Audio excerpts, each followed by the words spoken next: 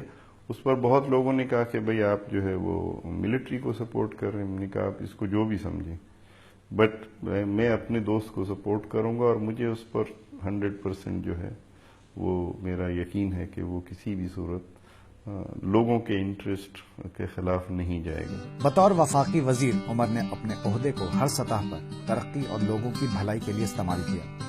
انہوں نے لوگوں کی فلاح و بہبود کے لیے حکومتی سطح پر کئی انقلابی فیصلے کیے۔ خواتین کی نشستوں کا مختص ہونا، مزدور کسانوں کی نشستوں کا بھی مخصوص ہونا، یہ وہ اقدامات تھے، جیسے کئی اور بھی تھے۔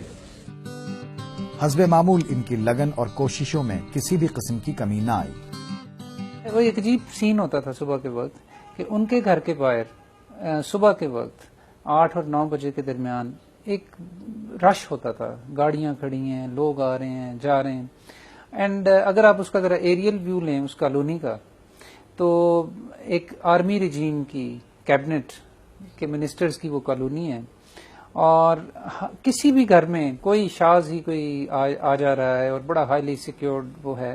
اسی میں ایک گھر ہے جس کے باہر مکھیوں کی طرح لوگ جو ہیں وہ اکٹھے میں ہیں، اور اس کی وجہ یہ تھی کہ رائٹ فرام دا ڈے 1 جب وہ منسٹر بنے تو ہی ڈیسائیڈڈ کہ صبح 8 سے 9 بجے تک انہوں نے صرف لوگوں سے ملنا ہے، اینڈ ہی واز ایکسیسیبل۔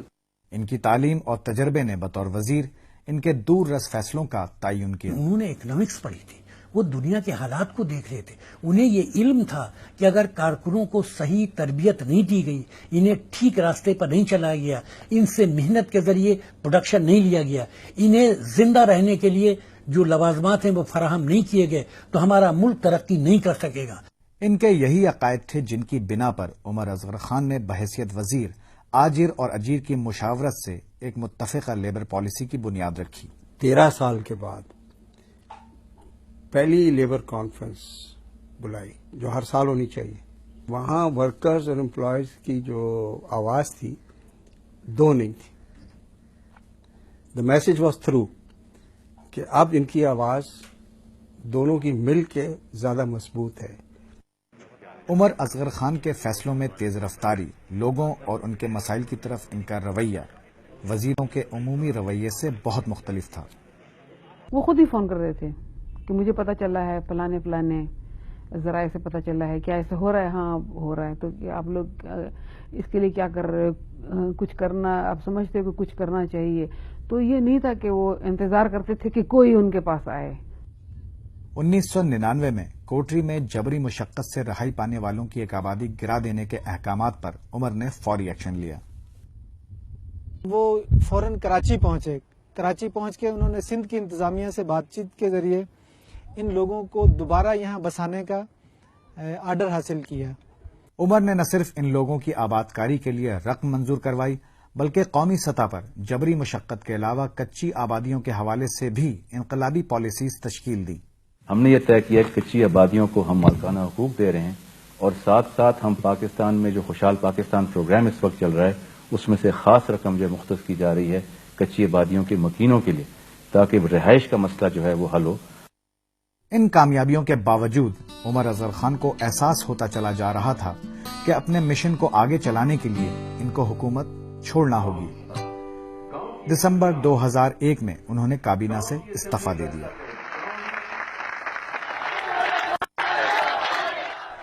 عمر نے زندگی میں دوسری بار پاکستان کے سیاسی میدان میں اپنی نئی جماعت قومی جمہوری پارٹی کے ساتھ قدم رکھا. غریب اور متوسط طبقے سے تعلق رکھنے والے لوگوں کو پارٹی کے بنیادی فلسفے نے متاثر کیا.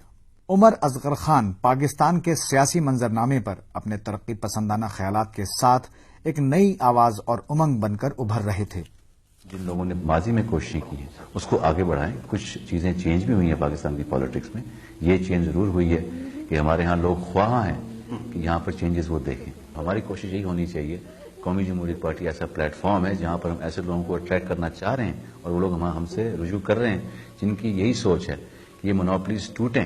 یہ میں نے کہا ایک دم نہیں ہوگا. قومی جمہوری پارٹی کی جانب سے سن 2002 کے انتخابات میں حصہ لینے کے اعلان کو ابھی 10 ہی دن گزرے تھے کہ اچانک ایک ایسا واقعہ پیش آیا جس نے لوگوں کو ذہنی طور پر ہلا کے رکھ دیا. قومی جمہوری پارٹی کے سربراہ اور سابق وفاقی وزیر عمر اصغر خان آج کراچی میں انتقال کر گئے. پولیس کا کہنا ہے کہ یہ خودکشی کا کیس ہے تاہم وہ مزید تحقیقات کر رہی ہے. لیکن آزاد تحقیقاتی کمیشن میں دیا گیا سابق آئی جی گوہر زمان کا بیان بہت سو کے شبہات کی نمائندگی کرتا ہے. جیسا کہ میری رپورٹ میں واضح ہے مجھے یقین ہے کہ یہ قتل کا کیس ہے.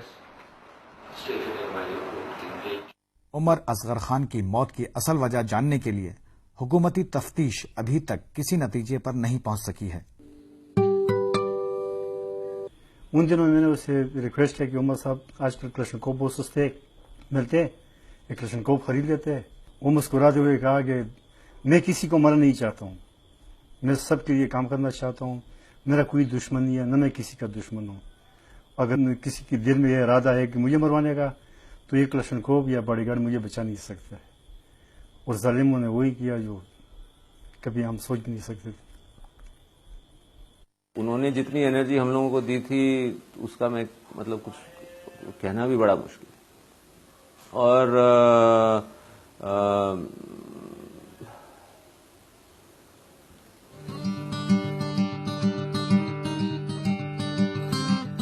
عمر کے جنازے میں ہر علاقے، ہر طبقے اور شعبے کے لوگوں نے شرکت کی. اس موقع پر اندازہ ہونا شروع ہوا کہ شمالی علاقہ جات سے لے کر پاکستان کے ساحلوں تک عمر کتنے لوگوں کی زندگیوں میں تبدیلی لائے تھے. میں تو حیران ہو گئی تھی کیونکہ جب اتنی عورتیں آئیں اور روئیں اور سب نے کہا کہ ہم اتنی دور رہتے تھے، پہلے تو ہم گھنٹوں جاتے تھے پانی بھرنے، انہوں نے ہمیں ایک نلکا دے دیا، اس نے کچھ اور کہا، اور وہ اتنا روئیں اتنا بھی میں تو حیران رہ گئی کہ عمر نے کیا کیا کیا تھا ہمیں پتہ ہی نہیں چلا. آپ ایک گاؤں میں جائیں اور وہاں پر لوگ، آپ پورا کا پورا گاؤں آپ کے ساتھ بیٹھ کے روئے. اور میں یہ کوئی ایگزیجریٹ نہیں کر رہا، میں پورا گاؤں مطلب کہ 80-90 بندے آپ کے گر بیٹھے ہیں اور رو رہے ہیں، اور کہ جو بات کرنے کو اٹھتا ہے اس سے بات نہیں ہوتی. تو وہ چیز دیکھ کر یہ احساس ہوا کہ عمر کا ان لوگوں پہ کتنا اثر ہے. دیہی علاقے کے لیے بہت بڑا نقصان ہوا ہے کہ وہ ہمارے سے جدا ہوئے ہیں. ورنہ وہ اگر ہوتے تو شاید یہاں پر اور بھی کئی تبدیلیاں ہوتی. جب میں اس وقت کنڈولنس وزٹ پہ آئی تو پاکستان کے پریزیڈنٹ صاحب سے بھی ملنا ہوا تو انہوں نے کہا it's a great loss to Pakistan. جب میں نے کہا کہ لاس ٹو پیس موومنٹ, انہوں نے کہا it's a great loss to Pakistan. غریبوں کے لیے آواز تو لوگ اٹھاتے ضرور ہیں لیکن سیاسی لیول پہ عمر اصغر خان کا سب سے بڑا پلس پوائنٹ یہ ہے کہ انہوں نے سیاست غریبوں کے سروں پر رکھ کر پاؤں نہیں کی. انہوں نے سیاست کی تو غریب کے حق کے لیے کی. عمر اصغر خان اب نہیں ہے لیکن ان کی پیدا کیے گئے اصولوں کے تحت ہم لڑنے کے لیے کھڑے ہیں. عمر کی موت اور اس طرح چلے جانا یقیناً ایک حادثہ ہے, لیکن اس سے زیادہ اہم بات یہ ہے کہ وہ کس طرح زندہ رہے. ان کی زندگی ایک قیمتی ورثے کی طرح ان کے کام اور لوگوں کے ذہنوں میں موجود ہے. وہ جو بات تھی یا ان کے اپنا ایک لہجہ تھا یا ان کا اپنا طریقہ کار تھا, وہ شاید کہ اس کے بعد 100 سال تک بھی پورا نہ ہو سکے. جب بھی ہمارے پاس کوئی آدمی باہر کا آتا تو وہ تو اس کے لیے بہت ہمیں انتظامات کرنے پڑتے, لیکن یہ جس طرح ہم زمین پر بیٹھ جاتے ہمارے ساتھ تو اپنے بھائیوں کی طرح اور اپنی طرف باتیں کرتے. جو کچھ وہ کہتے تھے وہ اپنے کردار سے اپنے عمل سے وہ ثابت کرتے تھے. تو لوگ اتنے اندھے تو نہیں ہے نا, ان سب چیزوں کو دیکھ کر لوگ انہیں اپنا سمجھتے تھے, اس لیے ان پہ اعتماد کرتے تھے. پرائے پہ لوگ اعتماد نہیں کرتے. آج بھی بہت سے لوگ عمر اصغر خان کے مشن کو جاری رکھے ہوئے ہیں. بہت سے ادارے ہیں جن میں ان کا ایک کردار رہا ہے اور انہوں نے ان کو انسپریشن دی ہے. تو ہماری یہ کوشش تھی کہ اس کام کو ہم آگے بڑھائیں, اور اس کام میں ایک جو چیز ہمیں بہت اہم نظر آئی وہ یہ تھی کہ عمر کی زندگی سے ہم ایک سبق سیکھیں کہ لوگوں میں یہ خواہش پیدا کرنی ہے کہ وہ حکومت کو اور ان لوگوں کو جو پالیسی بناتے ہیں ان کو مجبور کریں کہ ایسی پالیسیز بنائیں جس میں قومی اثاثوں کو برابری سے ان کا استعمال کیا جائے اور ان لوگوں کے لیے استعمال کیا جائے جو اس کے اصل حقدار ہیں. عمر نے اپنے عمل کے ذریعے قیادت کی ایک اعلیٰ مثال قائم کی. وہ ان لوگوں میں سے ایک تھے جو کسی بھی معاشرے میں بنیادی سوچ کی تبدیلی کا باعث بنتے ہیں. انہوں نے اپنی زندگی میں مسلسل مشکل فیصلے کیے, ایسے فیصلے جن میں انہوں نے اپنے ذاتی نقصان کی بھی پرواہ نہیں کی. کسی بھی باپ سے آپ پوچھیں تو میرے خیال میں بڑا مشکل ہے کہ بچے کی تعریف نہ کرے, مگر میں ایمانداری سے سمجھتا ہوں, آبجیکٹیولی اگر سوچوں, اگر ایسے بہت سے نوجوان ہوں پاکستان میں, بہت سے, ایک دو سے کام نہیں بنے گا, تو میں سمجھتا ہوں تقدیر بدل سکتی ہے اس ملک کی. لازم ہے کہ ہم بھی دیکھیں گے وہ دن کے جس کا وعدہ ہے, جو لوح ازل میں لکھا ہے.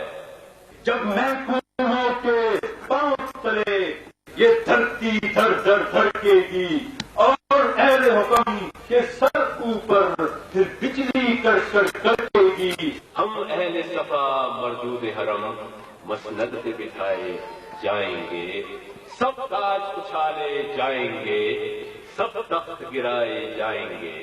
ہند اٹھے گا حق کا نعرہ, جو میں بھی ہوں اور تم بھی ہو. ہند راج کرے گی خلق خدا, جو میں بھی ہوں اور تم بھی ہو. یاد نال کچھ ارے مان چھوڑ گیا آئے, جان دیواری سب نو پیغام چھوڑ گیا آئے. اٹھو تاج اٹھو سارے ہونا سی جو ہو گیا, سرگی دا تارا جا کے نویں شہر سو گیا. اٹھو تاج اٹھو سارے ہونا سی جو ہو گیا, ایک لوک ہو گیا, ایک لوک ہو گیا. لوکاں نو جگان والا کیڑے پاس کھو گیا, ایک لوک ہو گیا, ایک لوک ہو گیا.